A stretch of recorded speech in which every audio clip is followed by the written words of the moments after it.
I've seen appraisers over the years try and put it's much better. It's much better. It's much better.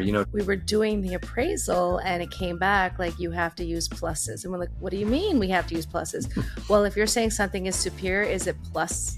Is it plus plus? At the end, we had one property that were like 10 pluses. I was like, what does this even mean? And I've also seen appraisers try and just keep throwing more sales. Well, put this one in the grid because it's a minus, and now it'll offset the plus, and now I have a bracket. And you took out all those pluses and minuses from the 2016 version of Yellowbook, right?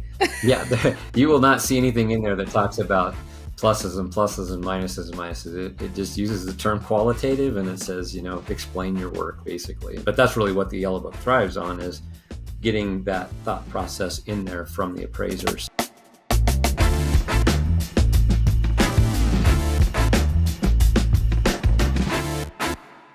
So welcome to Face Value, a podcast by the Appraisal Institute. I'm Tonia Vailas. And I'm Warren Boizot, and we're your hosts. And today's episode is about Yellowbook Appraising. Tonia, I think I hear Yellowbook. I think of the old phone books. And I guess my frame of reference is, it gets put on the doorstep at our house. Full disclosure, about 2 months ago, I'm at a Colorado chapter education meeting. And it comes up that we're going to have a class about Yellowbook appraising. I've been appraising for quite a while, and I'll admit I have never heard that term. So today is going to be very interesting to me because I have no idea what's coming. So hopefully that will prompt some good educated questions on my end. Well, I remember hearing the term Yellowbook, of course, as like you did, seeing the yellow pages come to your house. And my first recollection was when I was learning to drive, I thought it would be a great idea to take the yellow pages and put them underneath me to prop me up, since seats did not have the manual or the automatic adjustments. So, the old cars, you had to sit down, and I was short. But I saw my uncle doing it a couple of times, and my dad corrected me. He's like, never do that. You have to move the seat. But it was a bench seat, and we had to move the entire seat forward in order for me to fit. Got it. So that was my first experience, but that's not the kind of Yellowbook we're talking about today. Okay. We're talking about the guidelines for the Uniform Appraisal Standards for Federal Land Acquisition. Okay. And they're set by the federal government. And we have Tim and Michael here from DOI who are going to talk to us about these requirements and what is needed in order to complete an appraisal that conforms to Yellowbook guidelines. Okay. That includes eminent domain, condemnation, so anything with federal funding. So it's going to be a great time to talk to them and learn some more and hopefully expand our appraising abilities. Yeah, so most recently, we've been working on a lot of federal funded projects throughout New York City and Long Island and all of the waterfront areas. In 2012, we were hugely impacted by what was not a hurricane, but was Superstorm Sandy. And the high tide with the moon and the storm, it was like a perfect storm, and we had a lot of flooding. We need to improve our infrastructure, even though it was once in 100-year flood. They do project with global warming that it'll increase more. So I know we're working with the Army Corps of Engineers and other entities on federally funded, municipally sponsored projects. And that's a really big global project that's happening in our area right now. So today we have Tim Hansen. He's the director of the Appraisal and Valuation Services Office, AVSO, within the U.S. Department of the Interior. Prior to his appointment to the Senior Executive Service as Director of AVSO, he was also the Chief Appraiser for the department. In that role, Tim was part of the team that completed the revisions and updates of the Yellowbook in 2016. Tim has extensive experience in Yellowbook appraisal and appraisal review beginning in 2000 with the Bureau of Land Management, followed by the USDA Forest Service, and then back to the Department of the Interior from 2009 to present. Tim, thanks for joining us. Thanks for having me. Michael Brady is an MAI, SRA, and AI-GRS designated appraiser from the Appraisal Institute. He has completed assignments using the USFLA standards as a private fee appraiser and government review appraiser. He is currently an employee of the Department of Interior's Appraisal and Valuation Services Office. Both Michael and Tim's opinions expressed today in our interview belong to them and do not represent the views of the U.S. Department of the Interior or the United States. I know Warren was discussing the USFLA, which is a tongue tie. Do you guys go by USFLA when you talk about Yellowbook? Because I sure do. Yes. Yeah, it just depends on the audience. I mean, and that's something maybe we should point out, is that they're synonymous. They're the same document, because some people refer to it the Yellowbook, some people refer to it as USFLA. Why was it previously called Yellowbook? Because I know it's not stated as Yellowbook anymore, but what was the reasoning behind that? Because it's yellow. Because this little pamphlet, which contains 43 pages and is yellow, was the original Yellowbook. Okay, that makes sense. And this one, the 2016 version, they maintain the yellow color specifically because it's known as the Yellowbook. We've got visual aids. I love it. What are some typical assignments that you have to deal with on your day-to-day workflow? They vary, they range, but oftentimes it's land acquisitions or property acquisitions with improvements, land exchanges. When I was in the fee world, I did a lot of airport work. So you were doing appraisals for residential and commercial buildings, the Yellowbook requirements. If it's commercial and there's furniture, fixtures, and equipment, you often had to get an appraiser that was also competent and an expert in those fields. So it really varies quite a bit.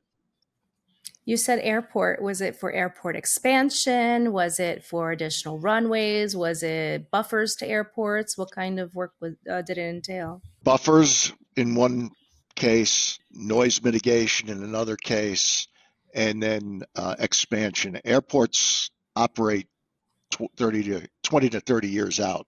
So they'll determine or forecast that they're going to need to do expansion of runways and things like that, and they'll oftentimes start buying property because it's a long process. And then this particular airport turns the property into a ground lease with industrial buildings on it until such time, 20 to 30 years out, that they're going to need the property. So in that acquisition or in the planning of an airport, let's say if it's a residential property, you find a residential appraiser. If it's commercial property, you find a commercial appraiser. It's just every type of property that you might come across in that process. You identify appraisers with Yellowbook experience. Again, when I was in the fee world and I was doing that kind of work, we had both general and residential appraisers, and depending on the assignment, the owner of the company would assign it to whoever he felt was best suited for it. But a big part of that is experience writing Yellowbook appraisals. One of the statements in Yellowbook is the appraiser needs to be qualified as deemed by the client, right? So how do you determine that? The credentials? We look at a couple different things. One, if it's somebody we've never worked with before, we'll usually ask for a sample, work sample to evaluate. And hopefully it's a Yellowbook compliant work sample. That doesn't necessarily negate us using somebody if they don't have a Yellowbook work sample. But there's another, I guess, misunderstanding too, is that I hear a lot of times people talk about, I'm not Yellowbook certified, or that person doesn't have a Yellowbook certification. To my knowledge, and Mike, I think you would say the same thing. There is no such thing as a Yellowbook certification.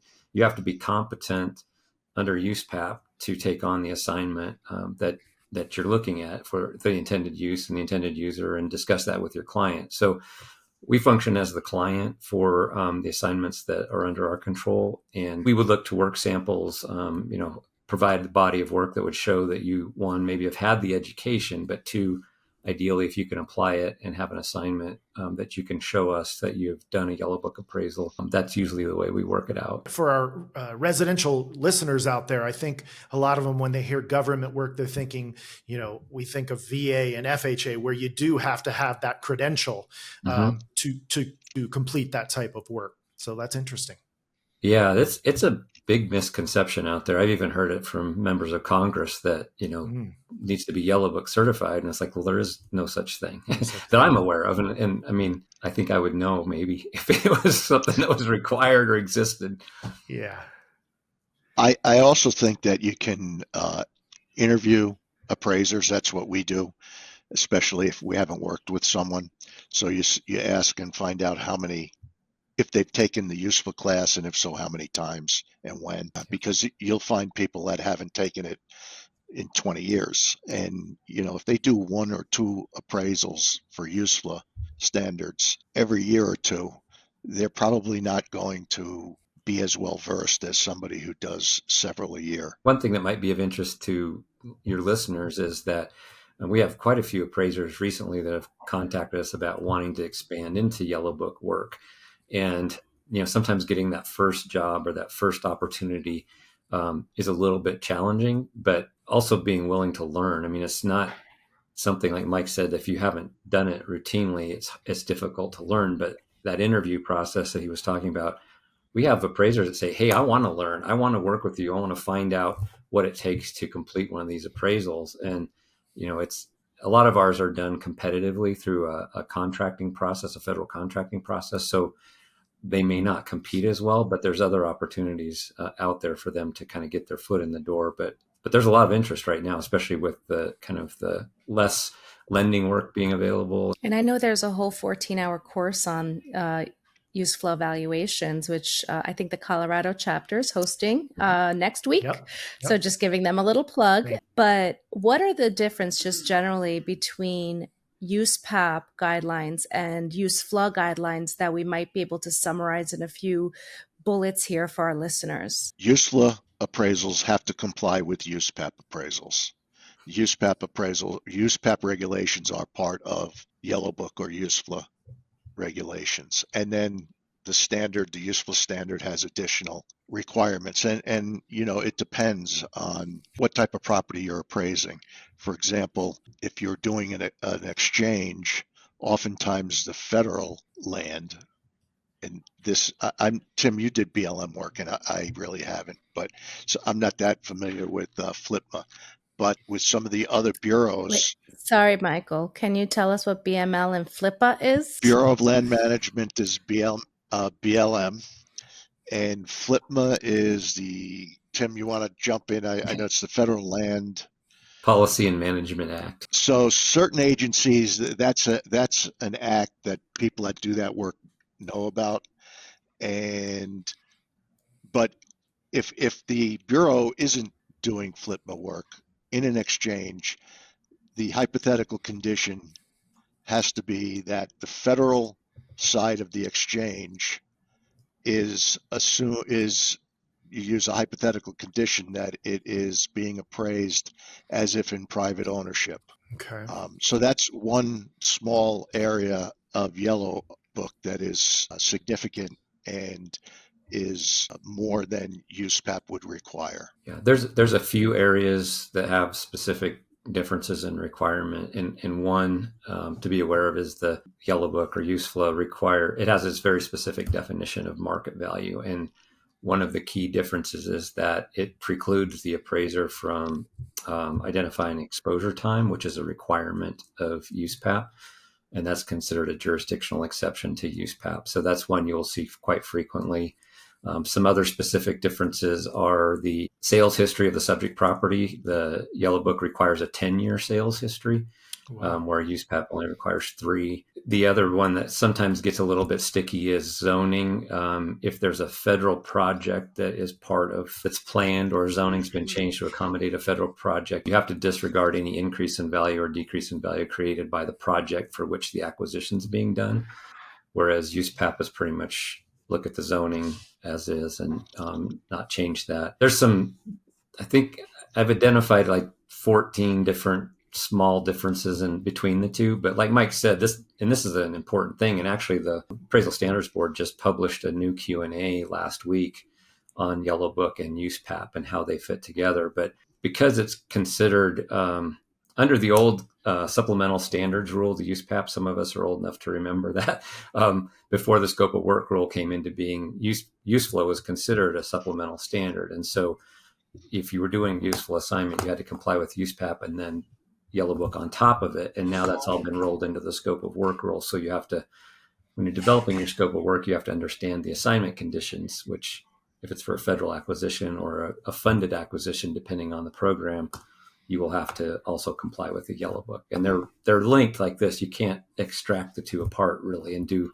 a USPAP only or a Yellowbook only. They are integrally linked, so that you have to work under both authorities. There's some other ones in there. Larger parcel is one of those that's sort of unique to Yellowbook Appraiser, where you have to identify the entire whole parcel, they call it, that's being affected by the government's acquisition. There's tests to do it, just like a highest and best use. There's unity of ownership, unity of use, or an integrated highest and best use, and proximity or adjacency as it plays into the highest and best use of the property. So there's a few, those are the big ones. I mean, larger parcels, a big one. Scope of the project rule is a big one. Unit rule, it's just a different name in the Yellowbook, which means you can't do the minerals, the timber, the land, add them up and say, here's your value. You can't do a summation approach, which is how USPAP refers to it. So there's similarities, but differences in the nomenclature. And how about the adjustment process? I know when doing Yellowbook assignments, it requires more quantitative adjustments and not just qualitative, where you say, oh, this comp is superior, inferior, as some appraisers, generally in the appraisal world we do. But here we have to have more quantitative adjustments with support and analysis. And if we don't, there's also a ranking process that we should discuss. Do you guys want to go into that a little bit? So in the quantitative adjustment approach, you need to have market data that supports the adjustment, whether it's a percentage or a dollar amount. But the Yellowbook understands that that's not always possible. So the next best step is typically the qualitative. And if an appraiser uses a qualitative method, then they are required to support it with a discussion that proves, or at least attempts to prove, why the adjustment is reasonable. And it's done based on a superior to, inferior to, or similar to identification, typically. And then in the reconciliation of the sales comparison approach, the appraiser should support why the adjustments were made and where they rank the sale as most similar to the subject, least similar to the subject, and then again support why their conclusion is what it is. And so the ranking system, would the best one always then be in the first position, kind of like we do in the residential world, or most appraisers do it that way? Their best comp they like to put in that first position is the same thing? It depends. That's an appraiser preference. I've seen it both ways. Okay. And also with ranking, you can give it percentage figures and then come out with what your conclusion of value is by weighting them differently according to how strong they are. Okay. Yes. It's not mutually exclusive. We often see an appraisal report that will have some quantitative adjustments. I would rather see a qualitative adjustment than an unsupported quantitative adjustment. If you don't have the market data to support it quantitatively, then you're better off to just explain what it is, what your analysis showed you, and why you adjusted it a certain way. I've seen appraisers over the years try and put, it's much better. It's much better. It's much better. Trying to come up with some sort of it's a weighting system, but in some ways it's almost like a de facto quantitative adjustment by using pluses and minuses. And sometimes you have to be careful, because it's like anything. If you can get outside of your bracket. And I think what you were talking about was sort of a bracketing or ranking where, we always like to see it as we look at our gross per acre value, and then kind of as we do our adjustments and come up with a net, hopefully we end up somewhere in the middle of our high and our low sale, and we kind of rank those out and provide that weighting to each one of the sales to come up with a final value opinion. And again, it requires you to explain, show your work essentially. There's none of this, based on my 30 years of experience, the adjustment is X. That's not going to fly in a Yellowbook appraisal. Yeah. So I think there are some challenges there, but I don't think people should be afraid of using a qualitative adjustment if there is a lack of data or specific data where you can extract something that's defensible in a quantitative manner. But talking about the plus, plus, plus, I remember a long time ago, I was working on assignment in Brooklyn, right by the Brooklyn Bridge. They were doing the waterfront revitalization, and we were doing the appraisal, and it came back like, you have to use pluses. And we're like, what do you mean we have to use pluses? Well, if you're saying something is superior, is it plus? Is it plus plus? At the end, we had one property that were like 10 pluses. I was like, what does this even mean? Right. It just made no sense. But they're like, no, it's more. You have to add more. I'm like, but you would see the grid and it had plus, plus, plus, plus, plus. It was entertaining. We had, at the end, I was like, I'm never doing this again. We're going to rank them in an order and say a different way. Yeah. I think that's where verification of sales comes in, and it's so important, particularly in a Yellowbook appraisal, because every property has a story. And if you can get somebody who was involved in it, or multiple people that were involved in it, to tell you what was really going on, then you have good information to write a narrative to support why you feel this sale is superior or inferior or similar to the subject property. Yeah, it can get to be a little bit ridiculous. And I've also seen appraisers where, they'll try and just keep throwing more sales at the, well, put this one in the grid because it's a minus, minus, minus, and now it'll offset the plus, plus, plus, and now I have a bracket. And that's not the intent. I mean, really what we're trying to get to is understand the logic of how you came up with the adjustments that you made, whether they were quantitative or qualitative, so that, worst case scenario, if this goes to court, that a trier of fact in the court would be able to look at this and say, yeah, that makes sense to me. I understand why they did what they did. And you took out all those pluses and minuses from the 2016 version of Yellowbook, right? Yeah, you will not see anything in there that talks about pluses and pluses and minuses and minuses. It just uses the term qualitative, and it says, explain your work, basically. I mean, that's very much paraphrased, but it's just wanting to know and understand your thought process as an appraiser, how you ended up there. And the funny thing is too, is when I was still doing a lot of appraisal reviews, and I'm not so much anymore as a director, but when I was still doing a lot of appraisals, if I had an appraisal come in and I was reviewing, I was looking at the adjustments and it didn't make sense, or there wasn't enough there, I couldn't understand what went into this, and I would call the appraiser and say, hey, can you walk me through this? They could tell me exactly how they thought about it, what they did, why they did it. I said, well, just put that in the report. Then we're all done. I mean, it's one of those things where the appraisers know why. Sometimes it's just a matter of not putting it on paper so that we can see. And I think, that's partly driven by some of the, not that you can do a form report for a Yellowbook appraisal, but, some of the form reports, the limited amount of time and space to put in your logic and your thought process. But that's really what the Yellowbook thrives on, is getting that thought process in there from the appraisers so we can understand and we could explain to somebody else when they ask the question, yeah, this is what they did and why they did it. And hopefully the appraiser never has to answer the question. The reviewers can answer it. So what I'm learning in the 20 minutes here on my crash course on Yellowbook appraising is that you all deal with the same things that we do in the residential world. A lot of the forms, you're telling me all the same things that I don't do a ton of review work, but just tell me why, or at least explain what you're trying to tell me here, rather than nothing. It's all the same things that you guys are saying. Yeah, it's interesting. I used to always call those the trust me appraisal reports, where, they're relying on the reviewer. Just trust me that I did it right. Just trust me that I can back up what I'm saying. And, we don't want to say, not that we don't trust you, but we don't want to have to make that leap to the trust piece of it. We want to have it in documentation. So, ultimately the idea is that if a judge or a jury sees this and we can walk them through that, then they can understand how you ended up where you ended up. And then it's not even really an issue. It's why I always say, when someone would ask me, hey, I'm thinking of being an appraiser, and maybe you catch a college-age person and they are thinking of doing it, I always say, you know what? Well, if you've got to have the college degree, English, be a good writer. That's probably most important. And everyone looks at me like, to be an appraiser, you need to be a good writer.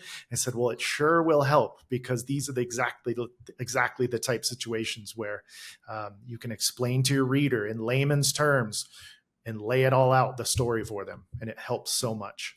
Yeah, I totally Were you agree a with good you. writer in college, Warren? I've always thought it was okay, but I'm a little long-winded. I have a tendency, if someone were to look, they could cross out most of what I say, but I feel like I do a pretty good job of getting across my point on my reports.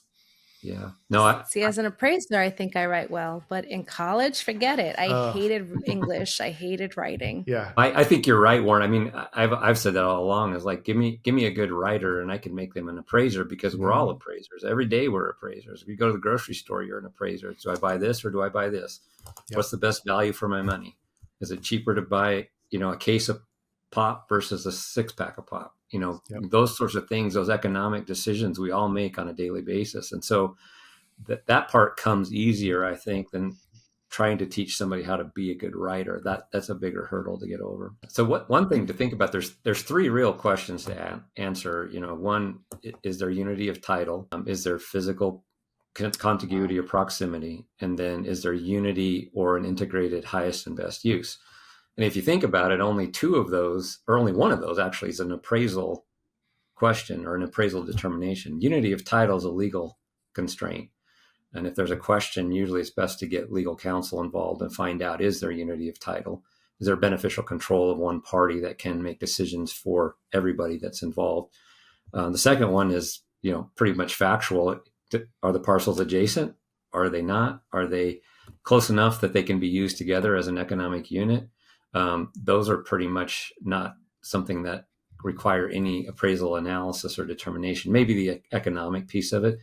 But the third one, the integrated or similar highest and best use or identical highest and best use, that's the one where the appraisers have to really weigh in and dig in and figure out what is the highest and best use as related to this parcel. There's a classic example of one where it's used in textbooks all the time, and I don't know if it's in the AI course or not anymore. It's kind of old these days, but it was the idea. It was in Hawaii, where there was a sugarcane plantation and a sugar mill, and they were not contiguous. They were several miles apart, and the government was acquiring a portion of the sugarcane plantation, and the appraiser started analyzing it. There was no other sugar mill on the island, so for that plantation to be economically viable, they had to have a sugar plant to operate. And so it ended up, it was part of a condemnation case, and I can't remember the citation, but they ruled that even though they were not contiguous and they were several miles apart, but they were integrated into the highest and best use of operating a sugar plantation because they were owned by the same company. And so that's one of those you see quite frequently that is used as an example of where non-contiguous parcels that may be a significant distance apart have an integrated highest and best use. And if you sold off the sugar mill, that would take away any economic use of the sugar plantation, or vice versa. If a sugar mill didn't have sugar to mill, there would be no viability for it. We've seen the same in gold mills and placer sites. If you work in the West very much, you end up looking at patented mining claims and placer claims, they're called, where they had the mining claim would be where they would extract the ore, and the placer claim would be where they had a stamp mill or something else that would break the raw material down and extract the gold out. Well, you didn't have a gold place to mine. You couldn't make the mill work. Our footprint is all 50 states in the U.S. territories. So we see all kinds of things that sometimes you just scratch your head and go, what are we appraising here? What's the appraisal problem we're trying to solve? But if you think about, and if you guys haven't worked in the West, I'll just give you a little thumbnail real quick, is a lot of ranches in the West are, there's checkerboarded federal land and privately owned land that was, the federal land was left over from the homesteading days where it never was taken out of federal ownership. And so you end up with these checkerboard patterns, and the ranch ownership may include federal land that they have grazing permits on. And so what ties the ranch together is the grazing permits that are on the federal land so it can operate as a contiguous unit. There's 2 Supreme Court cases that says the government can't consider those permits that they already own as part of the highest and best use determination and part of the valuation. And so when you look at it from the private market perspective, you have, say, a 10,000 acre ranch that maybe has 2,000 acres of privately owned land and 8,000 acres of permits. When we would look at that from a Yellowbook perspective, we cannot consider those grazing permits as part of that overall operation. So now you have several non-contiguous blocks of privately owned land with interspersed federal land. And when you look at it from a highest and best use perspective, well, what is the highest and best use now if I can't look at the grazing on the entire ranch? Yeah. So you might have, a 640 acre piece here and a 160 acre piece here. Is it multiple home sites? Is it, still as a ranch, or maybe now it's a recreational type ranch where you do ecotourism or something like that versus an operating cattle ranch where you have all that contiguous acreage to graze. And so that can bring up some interesting larger parcel questions. And just curious, I know this would be impossible probably to answer across the board, but generally on an assignment such as you just described, how long would that take? How long would that whole process take? On one of those ranches? Like 2 days. Warren? Yeah. I think you're They can have it on your desk by Monday. Yeah, right. Some of those, it's not uncommon for them to take 6 months at least. Okay. And then sometimes, as much as 8 months or 10 months. Those, especially in the West, complicates it is, what if they have mineral deposits that are, or merchantable timber, things like that, other natural resource values that play into the whole, but you have to try and evaluate what's the contributory value of each one of those assets to the entire property. So yeah, it could take 8 months. Something that size, I would guess the fee, Mike, correct me if I'm wrong, I might be a little out of date here, but $35,000 to $50,000 for something like that. That's not unusual. I think a lot of times our most common Yellowbook like acquisition appraisals are probably running in the $5,000 to $7,000 range per assignment, and those might be 120 to 180 day assignments. Wow. See, that's where you blow the mind of a residential appraiser, because, we're so used to, you guys joked 2 days. That's our world. To hear that something's on your desk for 6 to 8 months, that's not our world at all. Well, and that's why some people like doing residential and some people like doing commercial, because residential, you're turning them over and you're moving on. Get them in, get them out. Commercial, sometimes it's like, toward the end, you just want to get rid of the thing. You want it off your desk. But I guess one of the things I was thinking about while preparing for this call is everything we've talked about, there's one common denominator, and that is having good communication between, whether it's a review appraiser, the client, a realty specialist, an airport manager, a consultant. It's key to have good communication and to try to anticipate issues and answer them as best as you can in the beginning. And so for appraisers that want to get into this type of work where it can be technical and there can be very specific instructions, and it's not like, I know I've done 15 retail centers in this town before, I know what I'm going to have to do. It's different because there's all kinds of twists and turns and title issues and things like that. So communication in anything, but especially here, is so key. Take, for example, a hypothetical condition. The 6th edition, the 2016 edition of Yellowbook requires that if there's a hypothetical condition, there must be a legal instruction. However, from experience, I can tell you that while some federal agencies require that, others don't. And while some consultants may require that, others don't. So, right there, that's a very important factor to look at and get the question answered.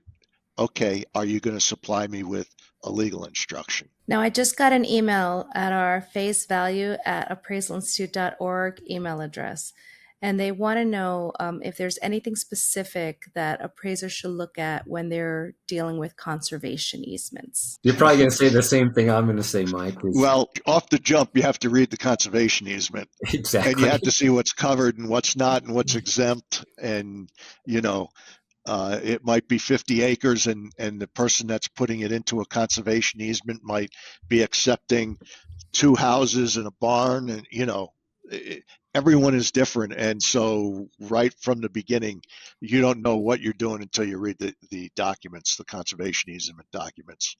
Yeah, that was exactly what I was going to say. It's always amazing that you get to you start to review an appraisal report and there's things in there that are contrary to what's in the easement document itself. And, it's like, well, now our whole value premise is messed up because it's not based on the right bundle of sticks that we're looking at. So read the easement, read it again, and then read it another time and ask questions about it to make sure that you have a full understanding of what property interest you're actually valuing, or what, in the before and the after. Another thing that I'll just point out here too is a little bit of confusion. It's not as bad as it used to be, but if they're doing conservation easement work, if appraisers are doing that for IRS purposes, for a donation of a conservation easement, Treasury regulations 1170A have very specific appraisal requirements about these easements, and they're different from the Yellowbook. So they're not the same. In talking about larger parcel that you brought up before, those three, there's a similar concept under the Treasury regulations, but it's different. It's called contiguous family-owned property, the CFOP. And when you do the sort of larger parcel analysis for a Treasury regulation appraisal, the definition of who are related parties is different than it is in the Yellowbook. And so, and beneficial control is defined a little bit differently as well. So you can't interchange a appraisal of a conservation easement for tax purposes with an appraisal of a conservation easement for acquisition purposes by the United States. Where do you see the future of appraising in this market for Yellowbook assignments? Do you see it growing, expanding? Do you see an ability for appraisers to enter the field? Where are we headed? From where I sit, I think that it will expand. I think that, different appraisal organizations are working hard to diversify the appraisal profession, to bring young people in. When I got my job with the Department of Interior, I thought I knew Yellowbook appraising pretty well. I'd done, 2, 3, 4 Yellowbook appraisals a year, depending on the year. And then I found out as I was reviewing Yellowbook appraisals day after day and really getting into the Yellowbook that I didn't know Yellowbook nearly as well as I thought I did. But that's life, and that's learning. And if you're willing to stretch out and learn, you make a mistake, you either correct it or you don't do it the next time. So my opinion is, yes, if this is something that you think would interest you, to try to get involved with there's companies that do a fair amount of Yellowbook work, and try to get hired with one of those and learn. And then if you think that reviewing would be enjoyable, there's state organizations, there's federal organizations, there's consulting companies and appraisal companies that all have review sections. If you think about some of the sort of landmark legislation that's passed in the last probably 5 years, if you go back to 2019, the Great America Outdoors Act fully funded the Land and Water Conservation Fund for the first time at about $900 million for land acquisition. And that's a lot of money. It's taken some time for that to come online to where it gets down to the appraisal piece, but that's continuing. That's every year that is mandatory funding. It's not appropriated. It will be funded. And so the agencies that are involved in land acquisition within Interior, and I'll throw the Forest Service in there, even though they're in agriculture, they're going to be doing a lot more land acquisition. That funding is there, and it's taken some time. And I think there's a pent-up demand for appraisals that's just starting to kind of trickle out.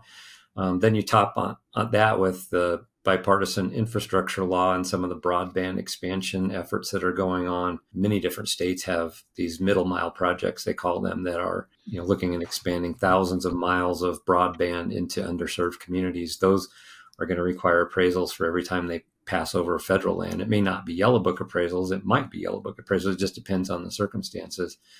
And then the Inflation Reduction Act also had a lot of billions of dollars set aside for different projects that oftentimes involve land acquisition. So I think as those three legislations ripen and become more further along for implementation, I think you're going to see a bigger demand for Yellowbook work for federal acquisition work coming down the pike in the next 3 to 5 years. Well, Tonia, you mentioned earlier where we think Yellowbook Appraising is going to go. Well, thank you, Michael and Tim, for joining us today. I really appreciate this discussion.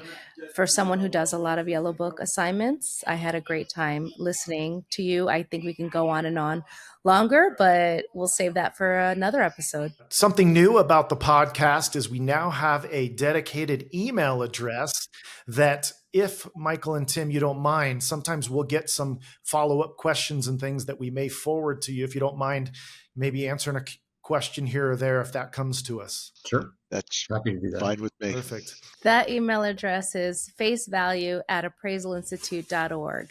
And as you saw, we did get an email there about this topic. So hopefully we'll get more emails about suggestions for additional topics and things that our listeners want us to talk about. Yes, Tonia, because we do have some great topics coming up that we've already got planned for the future. Look forward to those. And thank you to all of our listeners. We can be found on Spotify and YouTube. Please subscribe.